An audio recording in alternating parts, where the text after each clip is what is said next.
How's it going, everybody? Um, as usual, I'm checking my mic. I'm using a new microphone now. Hey, Rick, what's up? Thomas, how are you? How you doing, Brian? Oh, good. It sounds good and everything. Okay. Um, what I'm hoping to do that we talked about this morning is that going out and taking a look at some, seeing if we can really dig around and find something interesting. And I came up with some certain things, and let me sort of explain what they are, and then I'd like to hear what you guys found. Hi, MG. Um, Hi, Idle Time. How's it going? Um, I see Tim and Thomas have started already. Well, it's after 5 somewhere. Chili Burger, how you doing? Um, okay. Let me tell you what I started doing. I think it was like a 929 or 829, one of those. It was a Jaeger-LeCoultre movement. And so I thought, well, I'm going to start with the movement and see what they have. And what I was looking for was either a a a watch with a Jaeger-LeCoultre movement in it, or a Jaeger-LeCoultre.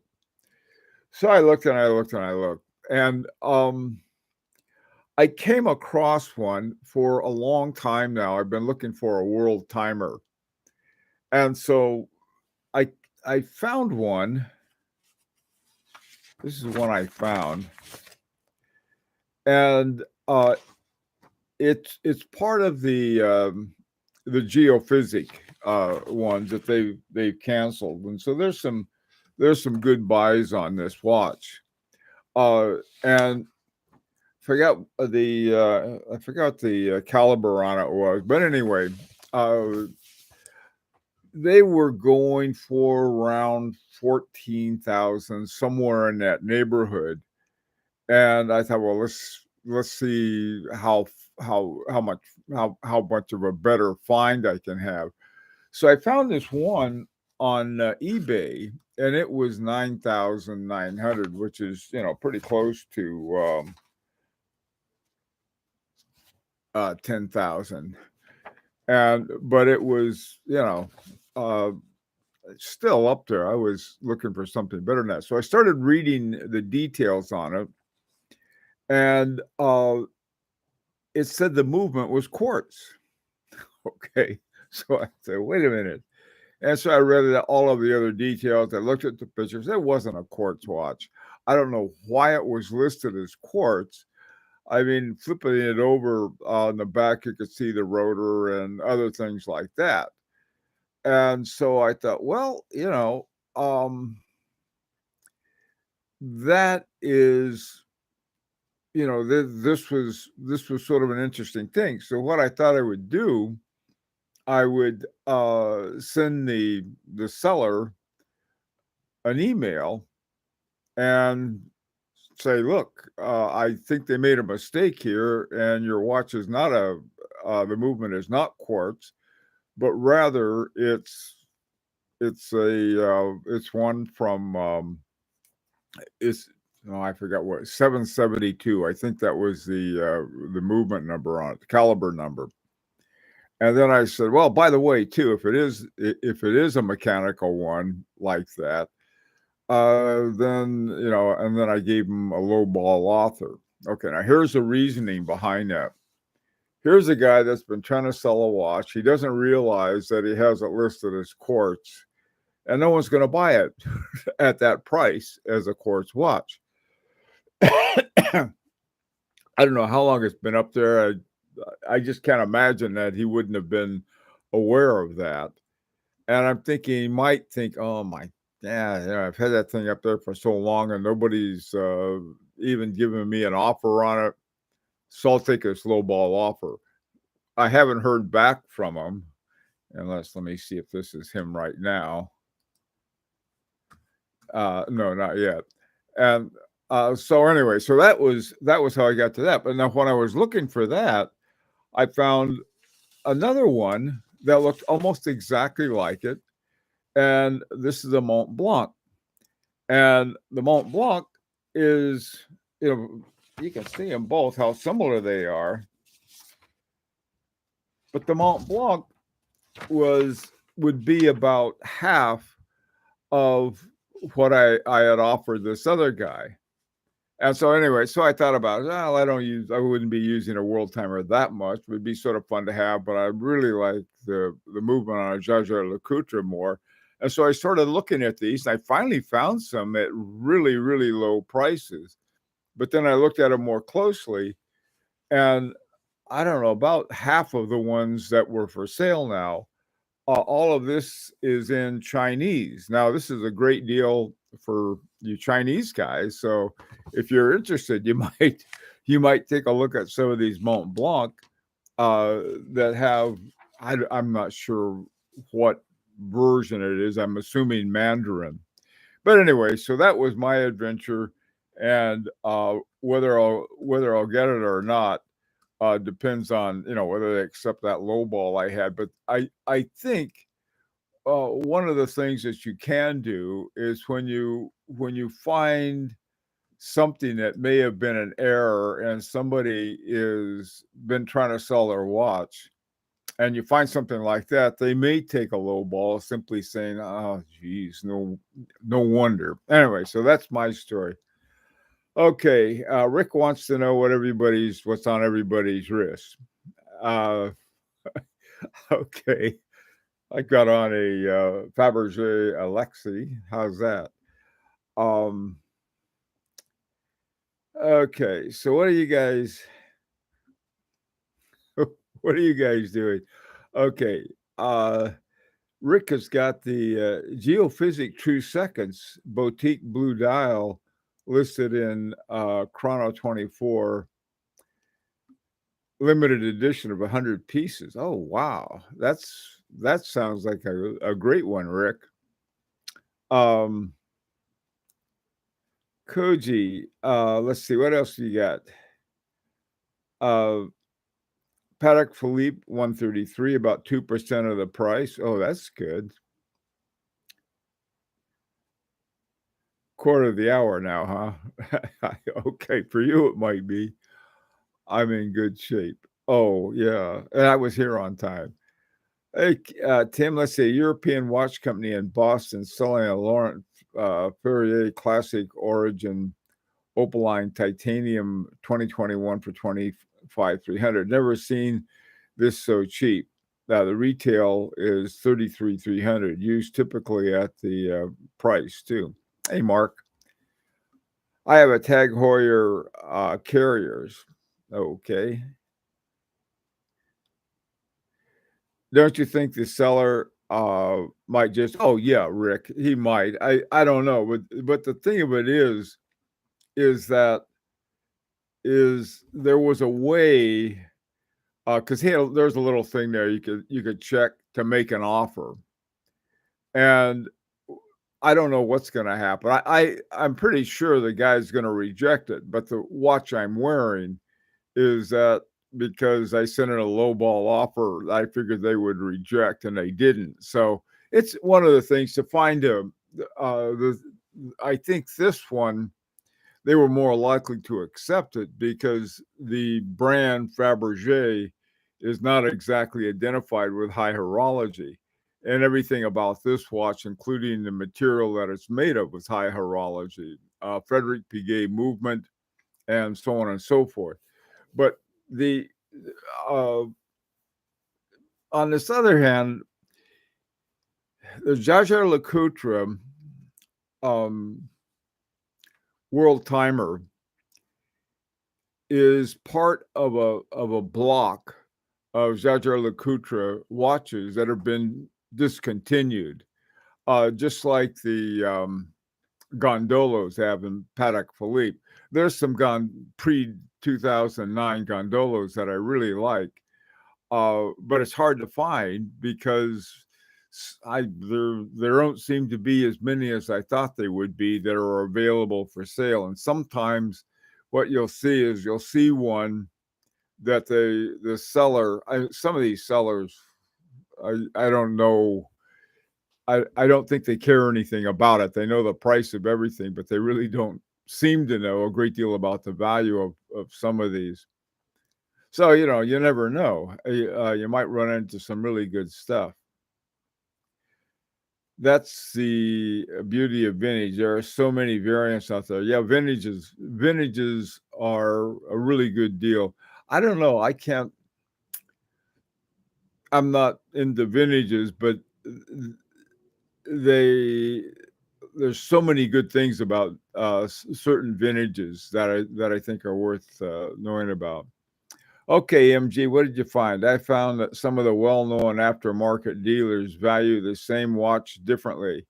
I guess based on their experience with what sells best in their business. That's a good point. It's also too. I mean, you've got some dealers are sharper than others. I mean, that sort of seems to be the way it goes. Some of the sharpest ones I've found have been at auctions, Christie's and Sotheby's and Phillips. These guys seem to know really well that the price that they have. Most of things end up in the range that they have. By the way, too, uh, the mention of the Laurent Ferrier. Uh, I think the one that sold at the Horological Society of New York, the one that sold at that auction, uh, was well below the MSRP on that watch. So I don't know. I don't know if any of you participated in that auction or even looked at it, but they didn't have too many, to tell you the truth. They didn't have very much. They had a few things, but I think it's something. It's a relatively new auction.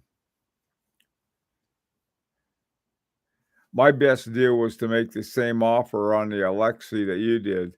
I paid very close to your offer. Yeah, you can. I'll tell you something else, Washington football fan. That welled right up. It's it really.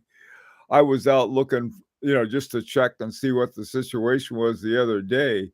In one place, I think it was Gymnasium, that had been selling him for about six, or been asking around 6,000 for them. They now had them up to 18,000, which is 1,000 over MSRP, which I thought was sort of interesting. I guess they figured, oh boy, everybody likes these. And they didn't make that many. I don't know how many of these they made, but there weren't a whole lot of them, and they're for some reason, like I said, it's been a very fun watch to have.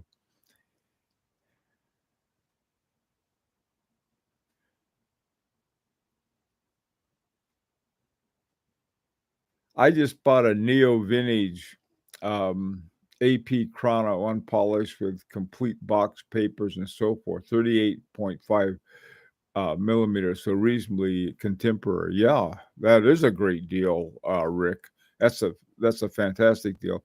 I I when I got my Audemars Piguet, I had it. It worked perfectly, but it was just too small. I got a good buy on it, but that's no good if you're not going to wear a watch because you don't like the size. Hey, Chili Burger, I'm slowly beginning to purchase around 1914, 1918 trench watches. Those are interesting collects. Hi, PDX, Rick. Glad you made it. Okay, being a military watch fan, I nearly bought a U.S. Vietnam issued Binrus. Okay, couldn't decide whether I had spent too much on watches this month. It was, yeah. I have to. I don't know. I'm getting to the point now that I am going to be having to sell some watches because I have I don't like having watches I don't regularly wear in rotation. So I've got a couple of those. There's some other ones. These um the Daniel Roth and the Roger Dubuis watches that were made in the early 2000s, from 2000 to whenever, uh, around just to about 2010, that era in there, where they had a lot of their own watch companies. That's another place to look. But I tell you, this thing doubled in price. I think because people were looking at it. By the way, this is sort of a funny thing. I can tell you about this. This is our Larique watch. And when I was looking around, I found one that sold uh, for, I think it was about $23,000. But the thing about it that was interesting was that they had advertised it as having an enamel dial. This does not have an enamel dial, it's a lacquer dial.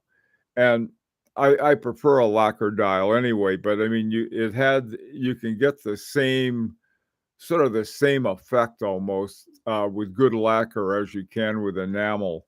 And I've got to give credit to that to Philippe Dufour. he was he was explaining in some little thing that I read why he chose lacquer over enamel. And I like enamel, I really do. It's really beautiful, but for a lot of reasons, I prefer lacquer. It's thinner, it's easier to work with, and it looks great. So that was the thing. And this is also the dial maker was the same dial maker that Philippe Dufour used, the metal limb.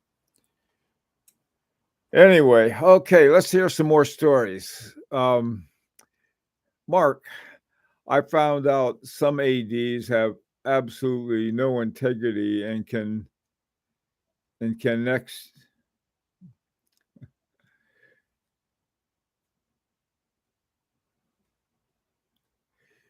Yeah, Mark.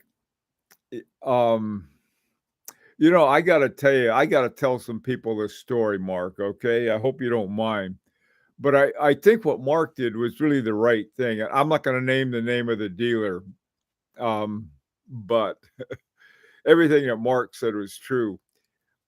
He put a deposit down on an FP Journe, and I think it was right before the pandemic or right in that area somewhere, and he waited his turn, and his the watch was it's a beautiful a Havana CS.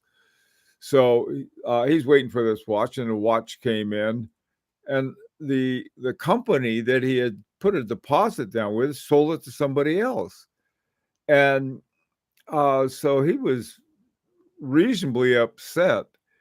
And now the thing that Mark did that I really admired, he got a hold of the regional distributor, I think, and you can correct me on this if I'm wrong, Mark, on the regional distributor, and was raising Cain with him and told him, look, the guy did send me my deposit back, but I didn't give him a deposit to get it back. I had done it. I had waited and everything else.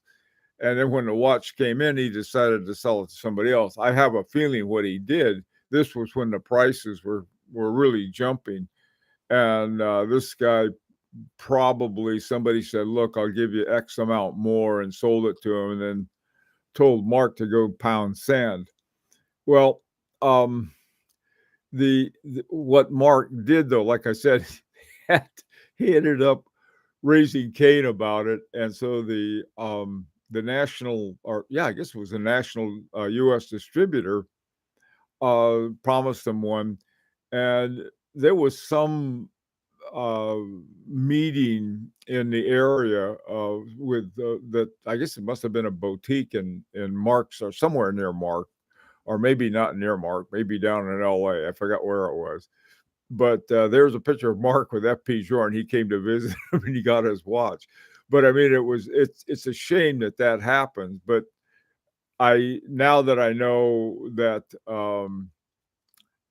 that dealer, that AD, I'd never do anything with it. By the way, too, just about all of the ADs, if not all of the ADs, for FP Journe no longer can sell FP Journe because they're pulling them all into their boutique. So that's sort of so there on that. Okay, Chili Burger, let's see. Okay, you guys are talking about your vintages. Alone Jeans from 1915. Okay. All right, let's go back to any other deals or strategies or anything else that you guys use. Anybody have a story from that you tried to work out today?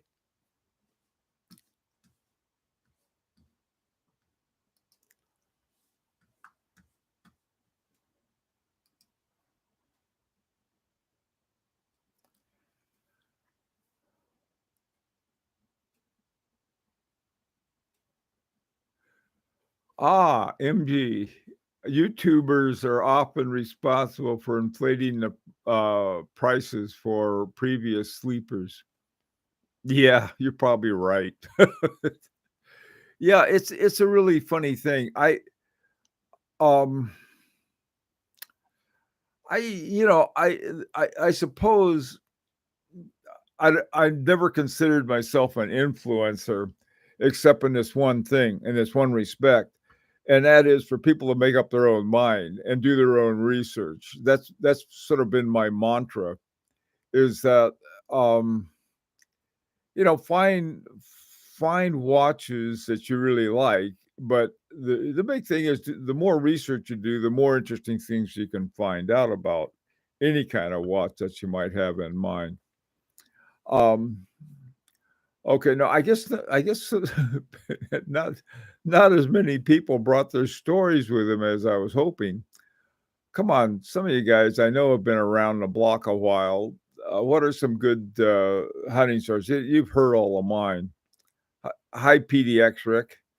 I wish I had a great strategy to share, but really, I'm not a pro. I think the Larique concept is brilliant, though. Yeah, make the watch you want if it's not available. Well, the thing about Larique, I think most of, especially the original group, we understood a couple things about. We had to, I think, to make it work.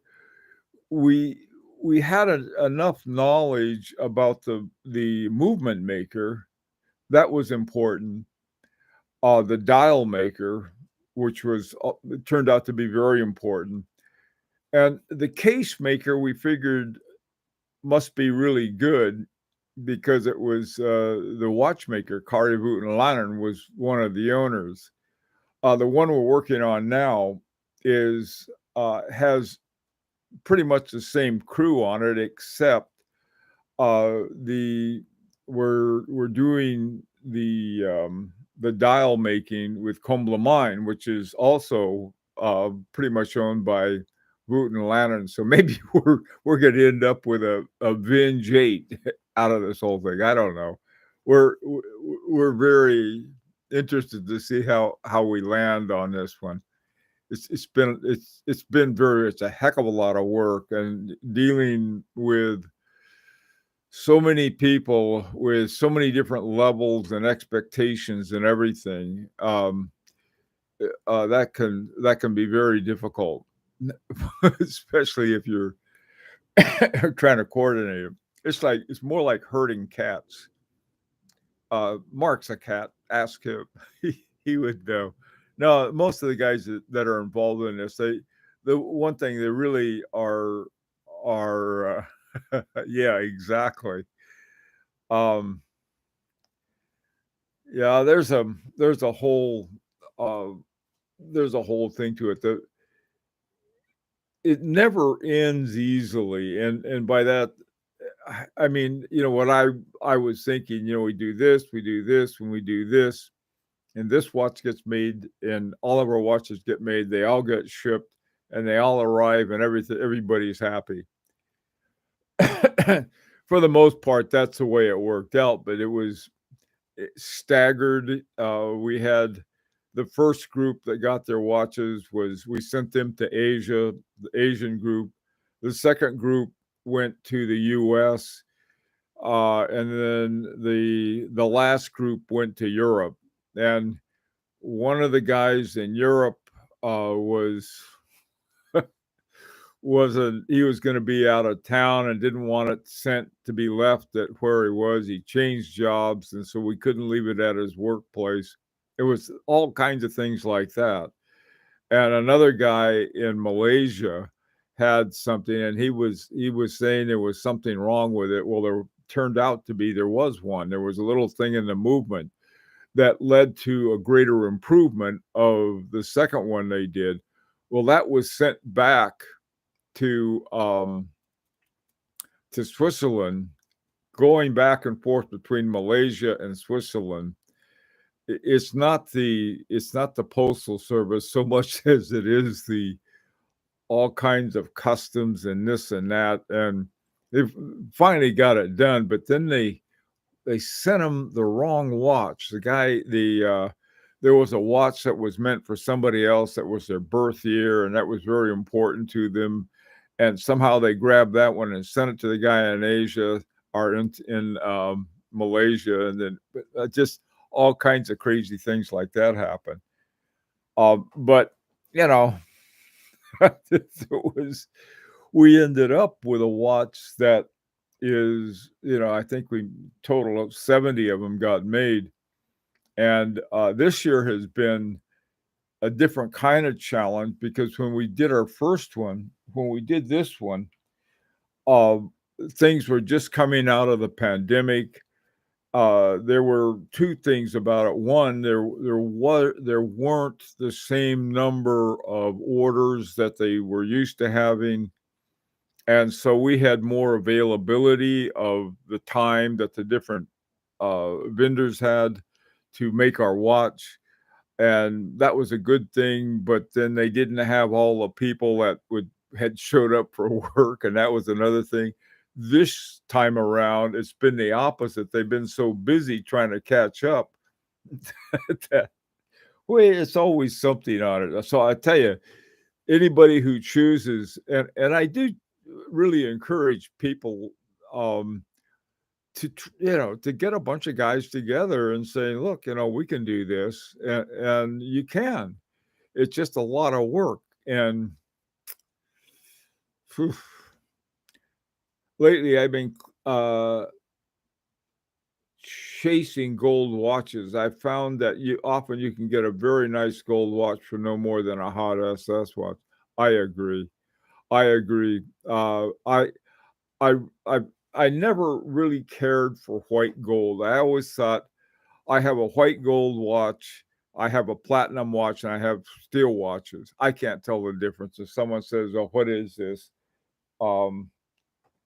There's, here's this one is, get the back cleaned up. This one, it has a mirror-like finish on the back that I would associate with something other than steel, but it is steel. And if it were made out of platinum, I wouldn't know. And that was why it was something about white gold. I thought, well, if you have gold, you might as well have gold. And but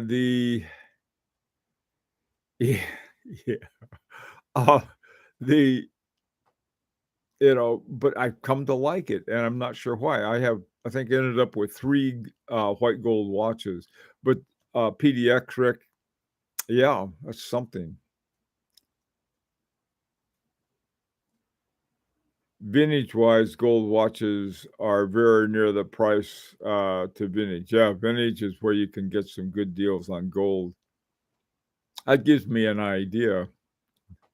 A thing to do, if you want to make a good watch, you want to get one, get some gold vintage watches and then go find a good movement to fit it.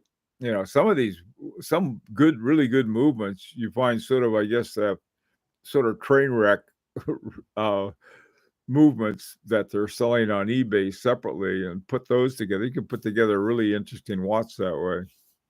Lyrique equal patience. Yes, patience is what you need.